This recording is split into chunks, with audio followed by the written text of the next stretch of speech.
Bill's son that made this hoop that I brought here today, my good brother Randolph Bill. They asked Watson told us and Woodrow Bill as spiritual people of the Yakima Nation, what does this mean? What they said was so profound that they didn't put it on page 16, they put it on the front page of the Seattle Times. They said this means that the races and nations of the earth should slow down and come together and talk to each other. That's exactly what it meant. And we had 4 years and 4 days to do that. 4 years and 4 days later, Mount St. Helens went off a second time. That was last spring, just about this time. That was our grace period. We could have still done something really good, but now things are going to speed up. Now things are going to really happen fast. Time is going to go so fast. The more we share the message, the more we will cushion the third shaking of the earth, and the easier it will be on ourselves and others.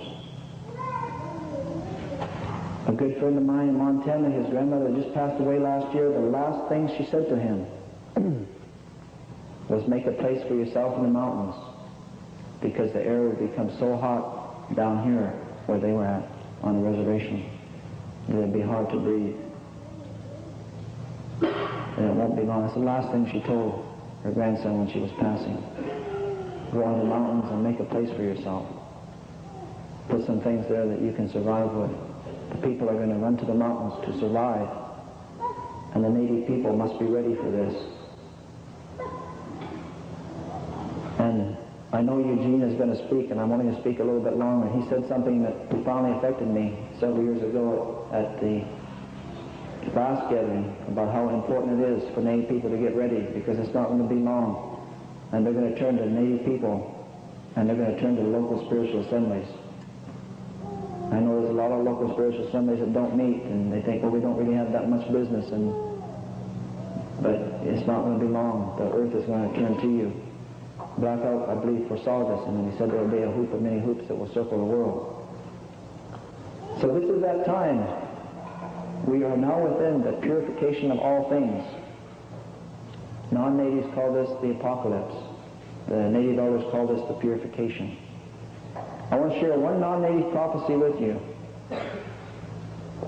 There was a prophet, or a seer, not a prophet, but a seer in Europe. His name was Nostradamus. I'm sure many of you have heard of him. He foresaw 3 great shakings of the earth. He said the third shaking would begin when Lesser Arabia and Persia engaged in a war. 5 years ago, when Mount St. Helens went off, Iraq attacked Iran. Lesser Arabia today is called Iraq. Persia is called Iran. These two prophecies coincide.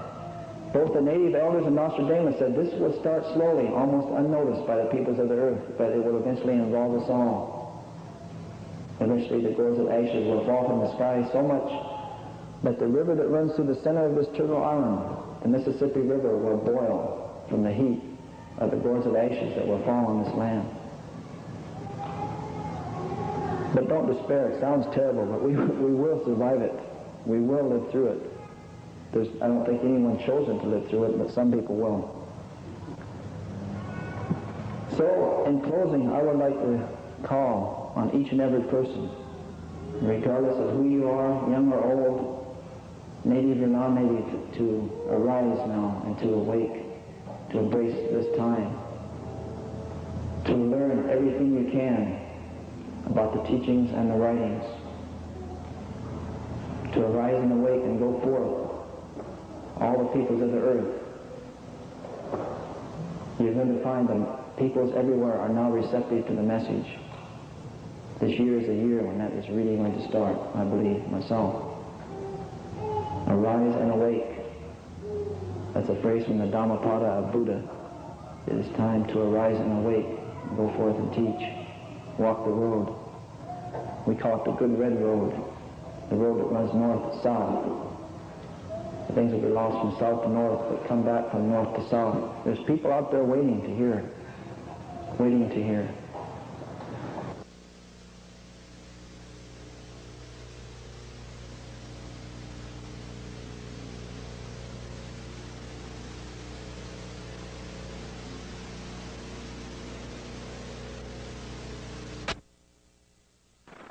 Without skills or training, many have become victims of. Now, Indians